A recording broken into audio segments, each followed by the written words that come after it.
Hello, my name is Valeria Wright, and this is Pressed into Purpose. Pressed into Purpose is a podcast dedicated to examining the journey toward discovering, embracing, and living out one's purpose.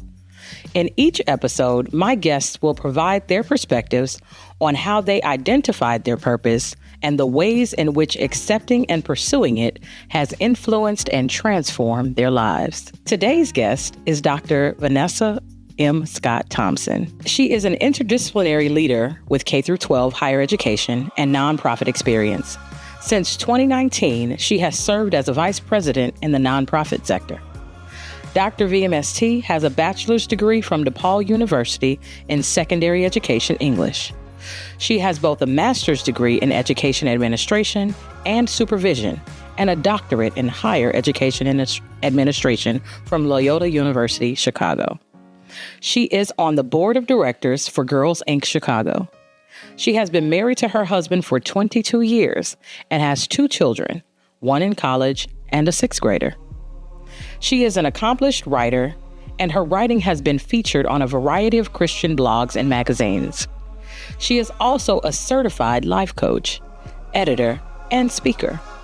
She has also been a leader in churches including praise and worship team, youth choir, youth church, and new members class. In 2022, she released her inaugural book entitled Foundation Basics for New Members, Teacher and Student Manual. You can find her on Facebook, IG, TikTok, YouTube, and LinkedIn. To learn more about her, please visit her website, drvmst.com. There's one more fun fact I have for you about today's guest. She's also my sister and my friend. Please help me welcome Dr. V. Hello, Dr. V. Hi, sis. How are you today? I'm nervous, but I'm good. Well, you know, the Pressed into Purpose podcast is a comfortable place. You know, we're just going to have some genuine conversation here. I want you to relax and just enjoy this time. And we're going to talk like we always talk. Okay. Okay. All right. Okay. Well, welcome again to the podcast. I'm so glad to have you here. You are one of my sisters, well, there are 4 of us, right. And you are the closest to me, actually, by 2 years. Right. And I'm just really excited that you're here today because, I mean, we could talk about a myriad of things. We won't get into all the things because everybody doesn't need to know everything. But today, I want to talk about some of your many accomplishments that I just read, and I want to start off with doctorate. Okay. And the reason I want to start there is because in our family, but before you, the highest degree that had been achieved was a master's degree. Correct. And if I am not mistaken, that was by our mother. Correct. And so I would like for you to share with the people what made you decide to get the doctorate degree and what kind of challenges presented themselves along the way. Okay. So I don't know if you remember this when we were children. Mom said she wanted somebody to go further than her. Uh-huh. And so I was like, okay, well, what's further than a master's? Because at the time I didn't know. Okay. So I learned that it was a doctorate. I don't know how I learned that because we didn't have internet back then, but I learned it. Somebody told you, I'm sure. So probably. And so when I got to high school, I met Dr. Dagny Blowland. Okay. And so Dr. Blowland, I was in regular English. She said, Vanessa, I think we need to put you in honors English. And I was like, what does that mean? So she was like, it's more rigorous classes. And I was like, okay. And then junior year, she approached my teacher and told him to put me in AP English with her. And I was like, what? But Dr. Blowland, I asked her a lot of questions in high school about what it meant to have a doctorate. So I learned about all of the years it would take, the dissertation process, having a committee, yada, yada, yada. And I said, okay. So she was like the first person I saw with a doctorate. So then I decided, all right, I can't keep going. Mm-hmm. So it's kind of insane because of course we all did K-8. Mm-hmm. Then I did high school. And I went right into college. And right after college, I went right into my master's. And after my master's, I went right into my doctorate. Yes, you did. Yes, you did. And so I was 31 or 32 when I got my doctorate, which was pretty young. I didn't really have any challenges. I did have a professor try to put up a barrier. Okay. So he told me, you're kind of young to be applying for the doctoral program, because I was 24. And I said, huh? And he said, we really like you to have more experience before you apply for a doctorate. He was like, plus people in your age bracket seem to be immature. Wow. And so I told him, I said, well, look, if you want to deny me admission, then you do that.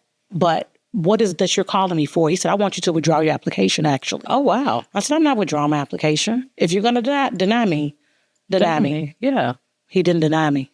Okay. 7 years later, when he sat on my dissertation committee, he said I was one of the best decisions he had made, accepting me into the doctoral program, because all the professors talked about how I showed up mature and how I showed up ready to learn. And my laughter always reverberated throughout the room. Well, we have memorable laughs. That's true. Okay. Sure. Okay. Wow. So you were how old when you received the doctorate? So I got my doctorate in 2010. So math ain't my strong suit unless it's dealing with money. Okay. But I think I was 31 or 32. Okay. And I remember that time because you, mom and dad were so proud. Yep. And they said, we have to throw her a party. Yep. Because nobody in our family has done this before. Yep. And so I remember being at the party and being so proud. Listen, I have never wanted to do all of that extra education. But you have, since you were a child, you have always been what I call an overachiever, which is not a bad thing. Okay. It's just, you're always reaching for the next goal. Now, since I've been an adult, people have told me that I am an overachiever as well. Okay. I never knew that about myself. But I have never been an overachiever when it comes to like educational things. Got it. However, so from that being were you the youngest one in your class? Yes, that year that I graduated, I was the youngest person to get a doctorate. Okay. Yep. And did you face any barriers in those classes with your fellow students or professors, or was it just that one professor? It was that one at the beginning. And if I did encounter barriers, I wouldn't have noticed them anyway, because I don't view life like that. I just keep it moving. Okay. I keep it moving. So when you say you don't view life like that, what does that mean? So I do not see, a lot of people see life as successes and failures. I see life as successes and things you need to learn from and grow from. Okay. So for me, anytime something happens where it knocks me off my square, I'm like, okay, pause. So first of all, what am I supposed to see in this moment? Okay. What am I supposed to experience in this moment? And then most of all, what can I learn from this moment? Because I don't like repeating lessons, even though often I have in my life. I mean, we all do when we don't learn the first time. Correct. It's not a fun place to be in. Okay. So if we move from the doctorate, and we go to, I know that at one point you were a teacher. Yep. So that was very early in my career. Yeah. So it doesn't say that in your bio. It doesn't. But I know that you were a teacher. I was. And so tell me about that time as a teacher, and then what prompted you to move from teacher to administrator. So you know this because you're my sister. I move around a lot. So I started my career as a teacher at a school, and so we're in Chicago, so in Inglewood. Really didn't like this school, and so I went to teach at a high school that our sister taught at. And then during that time, I was pregnant, and so I wanted to come out the classroom, or at least try to figure out a different schedule. But in teaching, you really can't do a different schedule. So I quit my teaching job, and I went to a nonprofit around the corner from where we lived, actually, in Austin. Okay. Did that for 6 months. That was not a great fit. Got asked to go work at Washington for their dual credit program and also service learning. So then as I'm coming into the close of that, my old principal from the high school called me and invited me back to teach for him after I had called him. So I had called him and said, hey, I really would like to come back to teaching, because at that point, I think my son was 2 or 3. Okay. And he was like, he might have been 2. And he said, you can come back. He was like, but I don't have a job right now. Well, a few weeks later, he had a job. So he called me back. He gave me freshman. That was not my jam. Freshmen need a lot of structure in order to be successful for the rest of high school. Okay. That wasn't my jam. So halfway through the year, he asked me to take over juniors because of a maternity leave. Okay. That was my jam. Okay. Okay, you found a sweet spot. So I taught juniors that summer and that next year as well. Test scores went up. Okay. And then I announced to my boss that I needed to quit again, because my son at that point was showing signs of things that I needed to get assessed. He couldn't work with me because, again, teaching is it's not flexible. Yeah. So then I became an instructional coach of teachers in 4 high schools in Chicago. Did that really well, did it for 2 years. Then we all got laid off in a massive layoff in 2010 with Chicago Public Schools, because that's just what they like to do. And I had a newly minted doctorate. And so you would think I would be panicked, but I wasn't, because I was just like, it's going to be what it's going to be. I'll get a job at some point. Okay. I ended up becoming an assistant principal in our community that we grew up in, because the principal got my resume from 2 people who knew her and from me applying. She had interviewed 49 people or 48 people, and she said, when I saw your resume, I was like, I got to meet her. Well, at the time, I had like this funky fro that was uneven. I needed a pedicure, all kind of stuff, but I went into the interview with the best I could. But she was impressed by my intellect, and so I got hired. Okay. Worked with her for a year. I learned a lot from her. Her name is Dr. Jasmine Bankhead. Okay. And then after that year, our school was closing. So I got laid off again. And I didn't panic, because 3 weeks later, she asked me, did I want to lead a school on the west side that had 2 campuses? And I was like, say what? So I did that. Went to lead that school for 3 years. Okay. At the end of the 3rd year, though, I had some philosophical differences with the management company. Okay. And I have no shame talking about this, because there were 12 principals in their portfolio at that point, and 9 or 10 of us resigned. Wow. So I knew that my philosophical differences were we all probably had them, and so people walked away. And I took a few months off, like 6 months, because I was at that point I had my daughter, and then got the opportunity to work at a university as an assistant director of a teacher career program. Okay. And I liked that job, but I didn't love it, because I had to travel downstate in order to sometimes do the work I needed to do. Okay. Plus, it moved kind of slow. And in K-12, things move a little faster than they do in higher ed. And you definitely need things to keep going. I need things to keep your moving. attention. Yeah. So about 9 months in, I get a call from a school I had interviewed at the prior year. It was an all-girls high school, and I was asked to come and lead that school. Okay. So I remember walking to the interview. It was like 12 or 13 people I interviewed with. And while they interviewed me, I also interviewed them.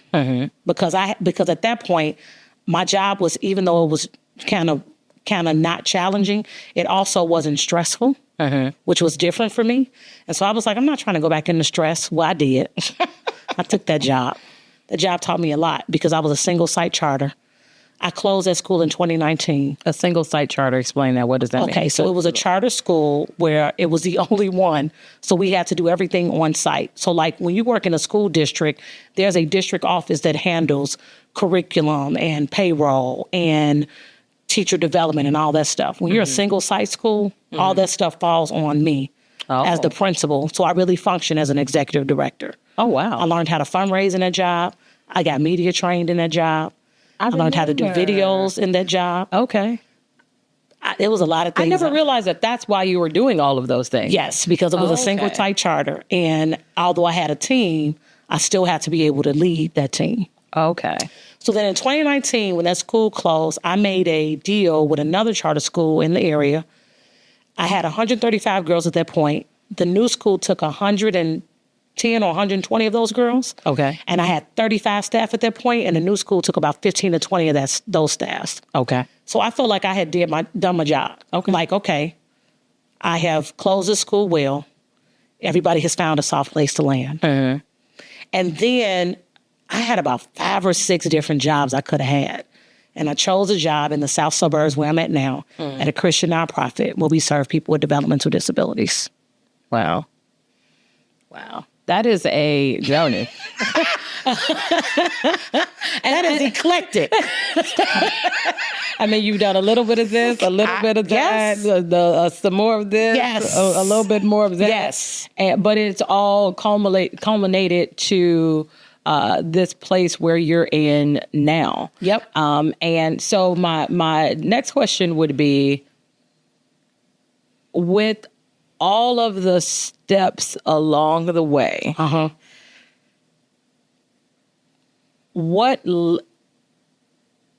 how did you choose the next spot? It sounds like a lot of the places chose you. Yes. Like you weren't even really looking for things all the time. I would say that's true. It's a mixture. It's a mixture of sometimes I had to apply an interview, like that job at the university. And sometimes, like my last job, I got a call. I would say it's all divine. So I'm not one of those people that say, oh, it's serendipitous. Mm-hmm. My life is not serendipitous. Okay. My life is ordered by the Lord, and I'm sure of that. Okay.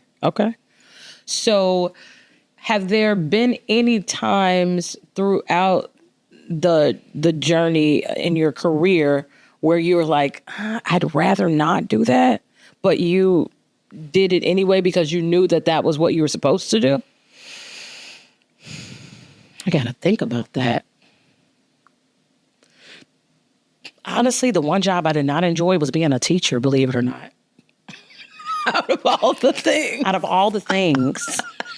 I did not enjoy being a teacher because when you teach high school, and people always talk about, oh, teachers get all this time off, but they don't know the load that teachers carry, particularly English and math teachers. Okay. So we have to teach our 5 classes. In the city, you have anywhere from 25 to 30 kids. Mm-hmm. When you're an English teacher, you have to give out essays and stuff because the children have to know how to write. You got to do presentations because they got to know how to speak. You need to do readings and you need to do discussions because they need to know how to discuss different things. Mm-hmm. Then on top of all that, you're planning lessons, you're grading papers. So, I also did after school programming. It was just, I did not like being a teacher because of all the stuff that had nothing to do with kids. Okay. So you want to be able to really just impact the student. Yes. Okay. So I thought I'm sitting here and I was going back and forth on whether or not I was going to bring this up, but it's just a kind of a laughing moment, really, okay. Because you said out of all the jobs, you did not enjoy being a teacher. I did not. And I go back to when we were children and we used to play school. Yeah. And you always had to be the principal. Yep. And whenever I would beg, like, I didn't want to be the principal this time. I want to be the principal this time. I don't want to be a teacher. I want to be the principal this time. It was rare. And then you'd finally relent and let me be the principal, but you just would not act right. But now I know that you just didn't want to be a teacher. And that's the funny thing. People say I'm a great teacher. Yeah. When I run into former students, they say I was a wonderful teacher. Okay. But I did not love teaching. Okay. So let's talk about, there's teaching in the secular, and then your bio talks about teaching in the sacred. Yes. Mm-hmm. And so tell me about teaching, your journey in teaching in the sacred. That's so interesting. So I knew it was always in us, well, in me and you, because our mom is both secular and sacred teacher. So mom was a retired teacher, but she also taught Bible class. Well, she still teaches Bible class. What am I talking about?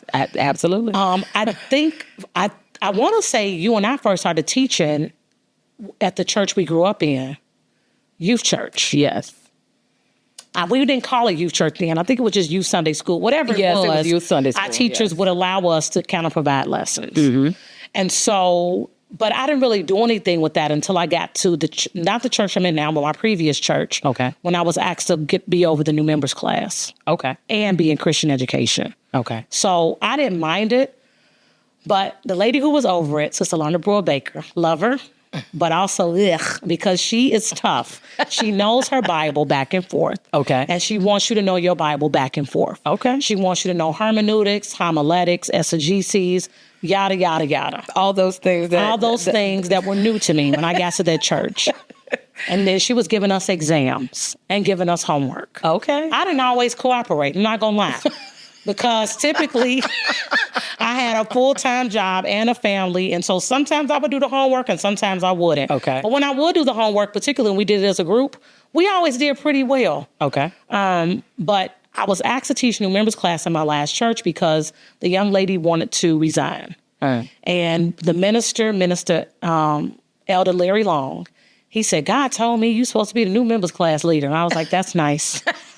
And so he circled back to me, said it again. And I was like, that's nice. And then the lady who was over the class said, didn't Elder Long tell you that God told him?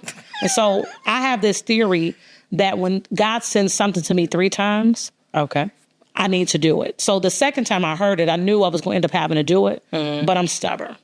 And so when I got the 3rd request, I went to my pastor and asked him, could I flip the new members class? Because I had gone through the new members class and I didn't enjoy it. Okay.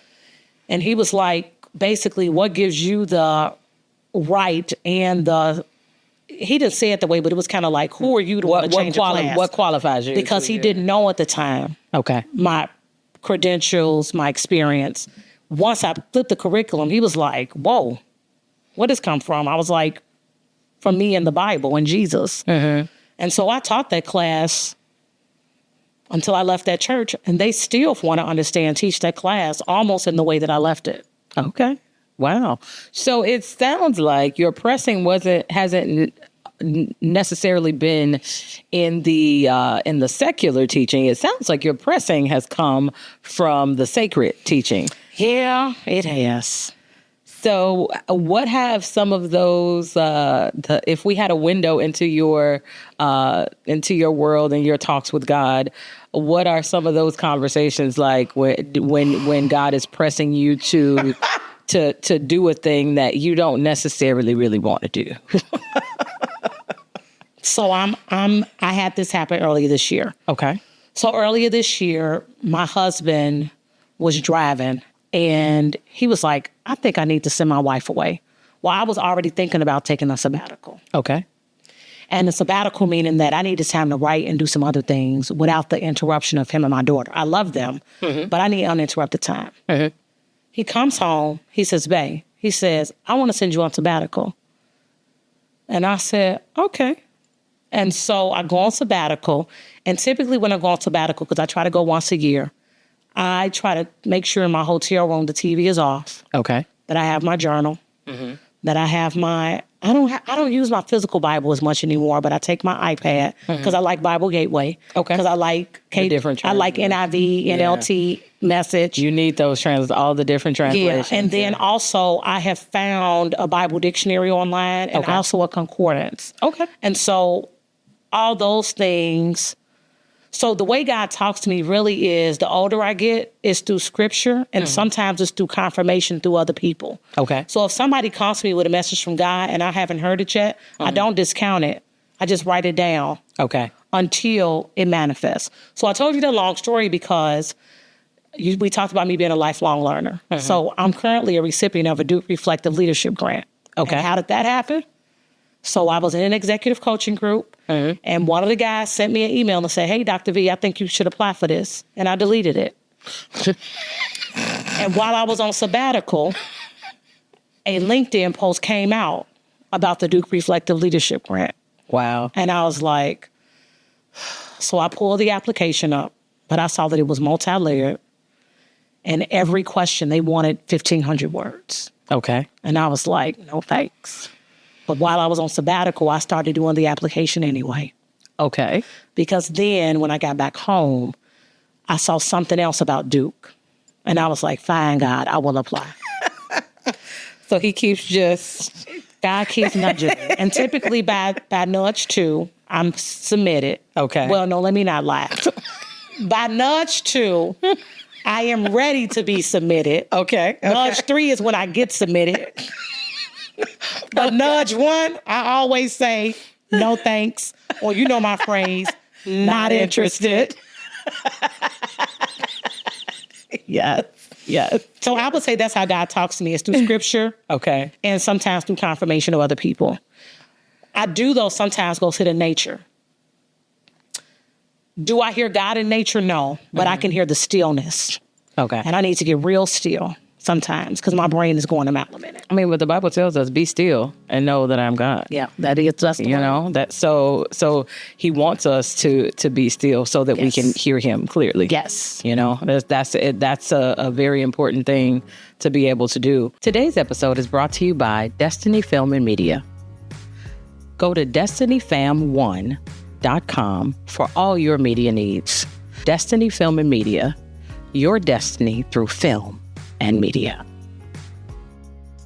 So we've talked about your career in the natural. We've talked about the teaching portion in the spiritual. So you also talk, your bio also talks about how you've written a book. Yep. And so I want to talk a little bit about this book and how you, like, what was the inspiration for the book and how did that all come about? So in 2020, when we had the pandemic, so I really get irritated when people talk about the pandemic because most people talk about it in a negative way. Okay. Like it was a rough time. I had a little depression, whatever. And I'm not saying that wasn't true for some people. Mm-hmm. That's not how my life works. Okay. So when the right before the pandemic happened, I heard God clearly say, the curriculum that you did at your old church, you need to flip it into a book. And I was like, that's nice. Wait a minute. So let's put a pin right there. Okay. So what you didn't want to do, the class that you didn't want to teach. Correct. The class that God had to tell you 3 times. Correct. This is what you're going to do. Correct. And then he gave you a roadmap to flip the class, as you say. Yep. To make it even better than it was. Mm-hmm. Then God took that very thing that you didn't want to do. Correct. And then gave you a book. That's what he said. Wow. So he said, take the curriculum from your old church, write a book. I was like, nope.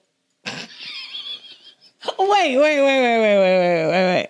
So you had already had the curriculum written. I had a teacher manual and a student manual, 10 lessons each. That you had already written. It was done. And you said no when he said put it in a book. I did, because I was just like, I'm not, in my mind, and this is what's funny. So this is a sidebar, so get me back on track after this story. Okay. Recently I went to our parents' house, and I went to the basement, and I found 3 plaques. I won an essay contest in 8th grade, I won an essay contest in high school, and I won an essay contest in college. Wow. 8th grade year, 12th grade year, senior year of college. And I sat there for a moment about a month ago when I was in the basement, and I was like, God was just taking me back to what had already been started at 12 and 13 years old. You're a writer. I'm a writer. So I say no. But because we're in the pandemic and you went home, and I'm trying to homeschool my daughter, which was a disaster. And also trying to work. Because once again, you don't like. I don't like to teach. And then trying to also do my job and learn Zoom and conference calls and all that, like we all were. Yes. And then God is like, and when time slows down, you need to be writing some introductions and stuff for this book. Mm-hmm. Well, first of all, I didn't even know where to start. But we all have the internet, right? Yes. So then I Googled like parts of a book. Okay. And then I have a bunch of books in the basement. So then I pull a bunch of books out the basement. Mm-hmm. Spread these books out, start to look them over. And I'm like, fine, I will write this book, take this curriculum and write this book. Okay. So, and I really didn't have to write it. It literally only needed like a table of contents and an introductory chapter, an appendix. And then I added, because my husband read my book and said, this book is missing something. I just don't know what it is. Okay. And so we started talking about what it means to go to church. So then I wrote a chapter on church etiquette. Like, what do you do when you're not feeling well? How do you know how to choose a seat? How do you know how to dress? Those kind of things. Because when people get saved, we assume that they're going to come into church and know exactly what to do. And that's not truthful. They need to be taught, but also, why can't I give them a cheat sheet? So back on track about this book. Okay. So I write this book, And we go on vacation that next summer, even though it's in a pandemic. Uh-huh. In the meantime, I was like, God, how am I supposed to publish this book? Am I supposed to self-publish? Because at this time, I had learned it was 3 different ways to publish a book. Self-publish, hybrid publish, traditional publish. Self-publish is you do everything yourself. You use your own money. You go on Fiverr or something like that, and you figure it out. Okay. Hybrid publishing is you pay the company to do everything for you, but you still own the rights to your book. Okay. Traditional publishing is you're trying to put together a book proposal in order for a publisher to agree to publish you. But every publisher typically wants you to be able to write 3 books. So they're not going to say yes most times to your first book unless they believe that you'll be able to write 2 more books because they want a 2 to 3 book series. Okay. So after I learned all that, I decided to go hybrid publishing because we had pretty good savings. And so I made an investment. Okay. Book comes out in February 2022. Didn't know then what I know now. I get on Facebook the year prior because, I had been anti-Facebook. Yes, you had been anti-social media, everything. So I got on Facebook that fall because I was like, well, I'm going to have a book to put out. And that fall is when my first article got published, My Educational Family Vacations. Do you remember that? Oh, yes, I do. Okay. So once that get published, I hear God clearly say, that got published. The book is coming out in February. Okay. You can write. So put this book out. Now, to date, I've only sold 200 copies. Let's no. That's not how we say that. Okay, how do we say it? We say that to date, we've sold 200 copies. And counting? And counting. Come on. That's how we say that. That's how we say that then. Because there's not an only, because, listen, selling one book is success. Right. But when I went to a writer's conference this summer, they said the average author only sells 250 books over their lifetime. So I know I'm doing pretty good. So in what, a year? 2 years? The book has been out in February to be 3 years. Okay, so in 3 years, you've sold almost 200 copies. Yep. Okay, listen, your lifetime is much longer. I mean, yeah. Than 3 years. I mean, that just means that the people have not heard about you yet. They haven't. And so let me tell people what the book is about. Yes, please. So the book is for new members or new Christians. So when I wrote the book, I wrote it for new members, but it really is for new Christians. And the topics that the book discusses besides church etiquette is salvation, the Godhead, which is Father, Son, and Holy Spirit. A lot of people call it the Trinity. The word Trinity is not in the word. Stick to the word, which is Godhead. Okay. Tithes and offering, praise and worship, spiritual gifts. And I'm missing a couple right now because I'm blanking on it. Okay. But each lesson is set up the same way. An introduction, the materials you need, the questions that you need to ask as a teacher in particular. And then the students have like a student manual where they can take notes. And I've put in a lot of them in like charts and graphs and stuff so that they can take notes. The book is in 1. It really should be 2. But, when I use my hybrid publisher, I didn't have an infinite amount of money. So at some point, I will be republished. Amen. Hallelujah. Amen. Amen. And it will be 2 books like it's supposed to be. And I believe that this book will be good, not just for U.S. churches, but any church, because I actually had a Baptist person, a Methodist person, a Catholic person read the book prior to publishing to make sure that it met the needs of everybody. The only lesson that people disagreed on was the tithes and offering. Everything else, everybody was okay with. Okay. Wow. Is it? That's pretty major. Yep. That's pretty. It sounds like people should go out and get the book. Shame on me, because I have the book right upstairs and I did not bring it down here. But we'll fix that. Don't you worry. We'll fix that. We'll make sure that we plug the book so people know where they can get the book and show them the book and all the things. Okay. So we've talked. So now we've talked about the book. Are there any more books coming out of you? It's interesting. So right now I am writing my second book. Okay. And so I got my little feelings hurt this summer at a writer's conference. Why do you say that? My book, the book that I wanted to write, that I'm still writing, but it has a different twist, is about being the pioneer and trailblazer in quite a few things in our family. But what a literary agent told me when I met with her is that a lot of times people of color are pioneers and trailblazers. She was like, so your experience is not that special. She was like, you have to figure out what can people learn from your experience. Correct. How can you make it more as a like an educational, teachable moment? Well, even before getting your doctorate, you were also the first person in our family that we know about to study abroad. Yeah. So you were out there doing a lot of things that were different. Yes. Not only for our family, but for the people that were around us. Yes. On the west side of Chicago. That's one of the chapters in the book, actually, is about that's why it's pioneering and trailblazing. Studying abroad, joining the board of directors, getting a doctorate, having neurodivergent children. The list goes on. It's a lot of firsts, pioneering, and trailblazing that the Lord continues to do. And how does that make you feel? I'm not going to lie to you. I get pretty upset with God. Because in my mind, I'm always like, for example, at my job, I was the first person of color hired in the executive team when I got hired in 2019. Now, this organization at that time was 70 years old. You said 70? At that time, the organization was 70 years old, and I was the first person of color hired in the executive team. Wow. So when that kind of stuff happens, I'm looking at God and I'm going, and we always ask the why me, and I do it too. I'm like, God, why me? And the scripture that God gave me for my leadership back in 2010, when I first became an assistant principal, it's on every wall and every job I've had. Joshua chapter 1, verse 10.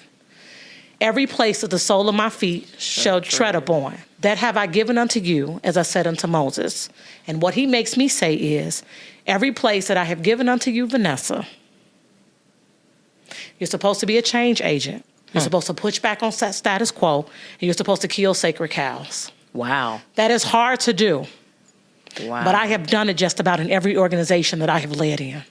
Wow. Because organizations are better typically when I leave them. Here goes a great example. I told you about the charter management company where, 10 years ago, I quit that job with 12 of the principals. At this point, my old school is the only school that's still standing in their portfolio. What do you mean by that? They had 12 schools at the time. They now only have one.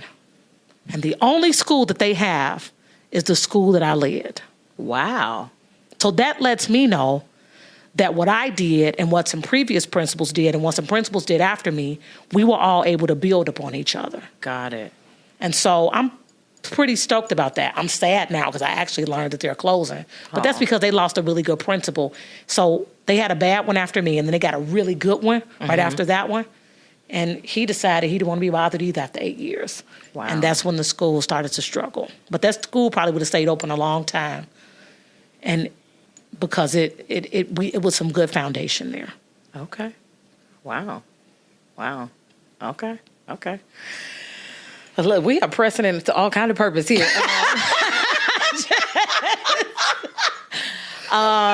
So if you don't want to talk about this, we don't have to. Okay. But I'm going to ask a question because you brought it up. Okay. And the term you used, I believe, was neurodivergent. Yes. Children. Yes. Can you explain what that means? Yes. So 20-something years ago, when my son got diagnosed, we would say, and we still say it, that a child has disabilities. Okay. But if your children are high functioning, you really shouldn't phrase it as disabilities. You should phrase it as neurodivergent because that means their brain works different.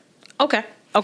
So I have a son who's on the spectrum. Okay. Even though right now he's flourishing in college, but he still has issues, though, with perspective taking. Okay. That will probably be lifelong, and that's okay because he is uniquely made the way he is. I also have a daughter who has ADHD. She is energetic from the time she gets up until the time she goes to sleep. There is no calmness whatsoever. Okay. And so I love my children. Absolutely. But I have looked at God and I'm like, you gave my other two sisters these normal kids. And then you gave me these normal in terms of like, my kids have had a lot of therapies and IEPs and supports and had me running around the city. Well, really, I found UIC was a safe place in order to know how to support them. And it's a lot, but I was capable of doing it because I had been an educator. But that doesn't mean I wanted to do it. So once again, here we are. Here you go. You're about to make this theme. I hear you. Here we go. I mean, the thing that you didn't want to do, right? Correct. You God used that very thing that you didn't want to do to equip you to do to walk in the administrative space. Yep. And the leadership space. And he also took what you learned in the secular to be able to help you in your home. Correct. With your own children. Correct. And I've helped other people's kids, though, too. You know, sometimes you and my other sisters or friends call me. Absolutely. So I can help give other people resources. Because it's devastating when you get a diagnosis about your kid. But you can't say your kid will fail. You have to say, what is success going to look like for that child? Say that again for the people in the back. When you get a diagnosis for a child, whatever it is, you cannot say it's a failure or what your child can't do. You have to figure out what will success look like for that child. And that's what you just said, for me, has become a part of just my everyday life when it comes to success, because success looks different for everybody. It does. It really looks different for everybody. It does. Growing up, I thought that success was, you got the big house, you making a certain salary, you living in a certain place, and you making a certain amount of money. And that's what I thought success was, because that's the quote unquote American dream. Right. As I've gotten older, I've realized that it's not the American dream for everyone. Correct. Because everybody doesn't want to own a home. Correct. Everybody doesn't want to make $1 million a year. And everybody doesn't want to, everybody's definition of success looks different. Right. So for me, success is being able to take care of my family, and it does include, living a certain way. Okay. Which includes being in certain neighborhoods and, with certain amenities and those things. But then also for me, it's about being able to travel and being able to just live comfortably. So I'm a shift you a little bit, because this week I was in executive education. Okay. And my professor, Andrew Sykes, shout out to him, he talked about how every human wants to be able to make meaning of their lives. Mm-hmm. And I think that that's what you're talking about, is success is not all the material consumer stuff, but it's more about what is your mind, spirit, and soul saying about how you want to make meaning of life. Or to your point, live it on purpose. Yeah. Okay. I like that phrasing, how to make meaning out of how to make meaning out of your life. Because I can't always say that that success was me living on purpose. I can't say that was my truth. Okay. It is becoming my truth. Okay. But when I was younger, and I would venture to say even like my definition of success has even shifted in the last 5 years. Okay. Because it really was about doing things for God, which for me meant really not just my fellow man, but mostly at church. That's what it meant for me. And so now it's shifting over the past 5 years where it's more of impacting my fellow man. Got it. And realizing that God placed me on earth to be life, light, and encouragement to people. Although I've known that for a while, I've never really thought about centering everything that I do around those principles. So what would you say you've been placed on earth to do? Joshua 1:10. Which is? Every place is the sole of my foot shall tread upon, that have I given unto you, as I said unto Moses. God sends me places, whether it is church or work or wherever, to be a change agent, push back against the status quo, kill sacred cows. In secular spaces, it has been too, and this is something that people don't always love about me. I have a standard of excellence. That's what I believe that God sends me into places to do, to be a change agent and give people a standard. Okay. Because oftentimes people think they have a standard. They don't. They have I'm good. For most people, it is, as Professor Andrew Sykes said this week, he called it, you get to a certain point and you learn it and you're like, I'm good. And you don't want to really challenge yourself Or learn anything. learn anything more. People get comfortable. Or they just get satisfied with where they're at. And that's okay. Not me. So that is something that we have in common, and maybe it's in our DNA. Okay. Because it's very challenging. I feel like every time I set a goal, whether it's a personal goal or a God-given goal, every time a goal is set and then I achieve that goal, I'm looking for the next thing. Right. Not everybody, and I know you do the same thing. I do. But I'm learning, not everybody does that. No, because some people, when they get to their lives to a certain point, they're good. And there's nothing wrong with that. Not at all. I'm learning, though, that there's nothing wrong with that. Correct. Because for me... Correct. For me, back in 2010, if you had asked me what success looked like, I would have told you my doctorate. And I still believe that because this is something a doctorate has done that I don't think people give enough credit to when you have masters and doctorates and even bachelors. College degrees give you opportunity and access, just like the trades. And so I don't want to knock on that because I may have a college degree, but I still need that mechanic and I still need that carpenter and plumber. Absolutely. So college degrees and trades give you opportunity and access, not just for you, but also for those who are coming behind you. Correct. Your family, those in your sphere of influence, whatever they may be. I love that you highlighted it's not just about college, but it's also about the trades.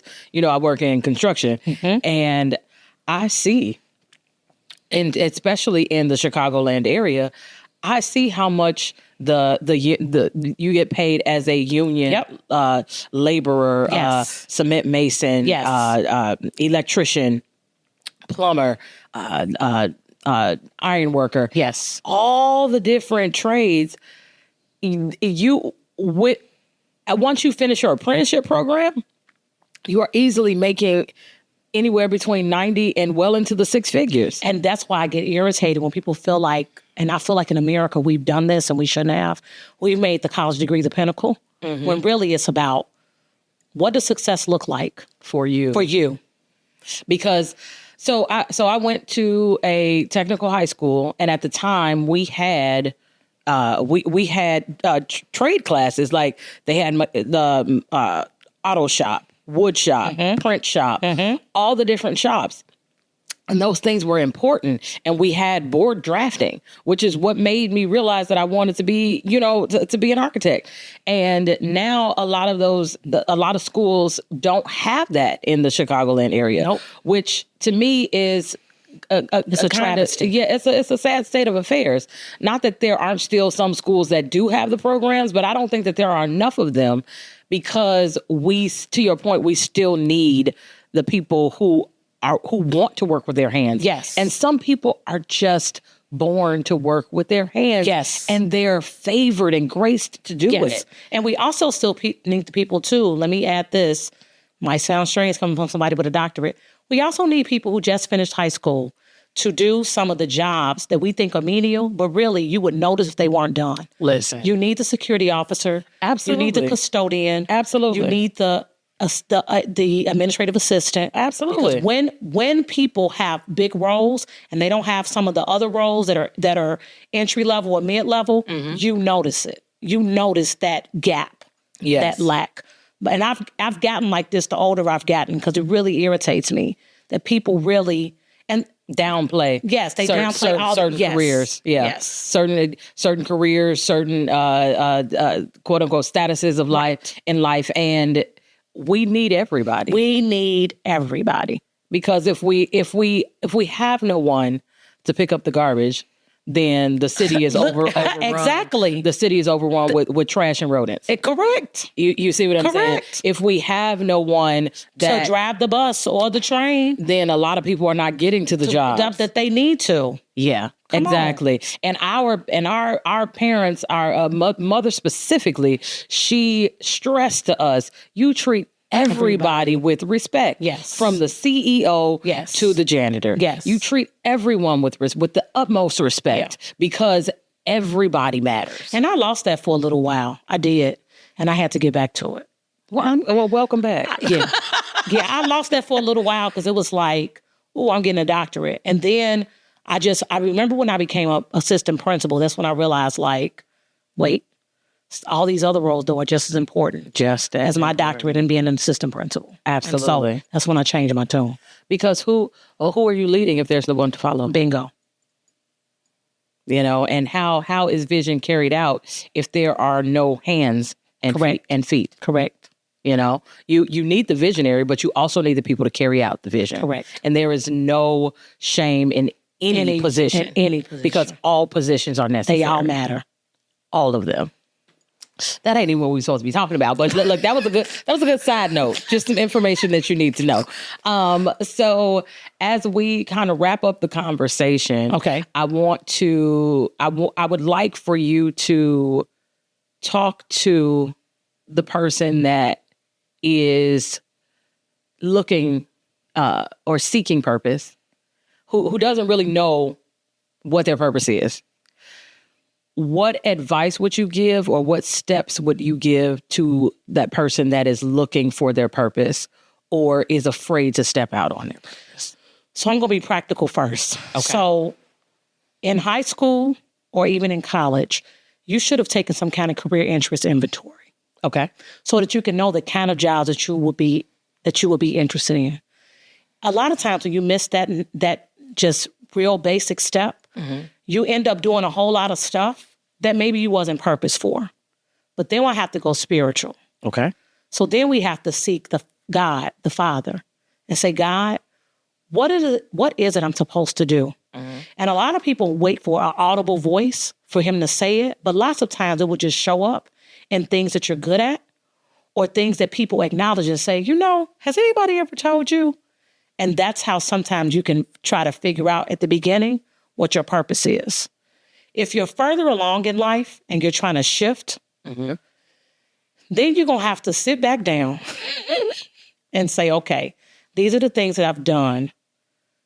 What is it now that God is calling me to, where some of this will have a remnant of that, but it may be something totally different. You're kind of an example of that, right? You're in construction management, but this podcast is what the spiritual side of you is supposed to be doing. Yeah. It's to help press people into their purpose.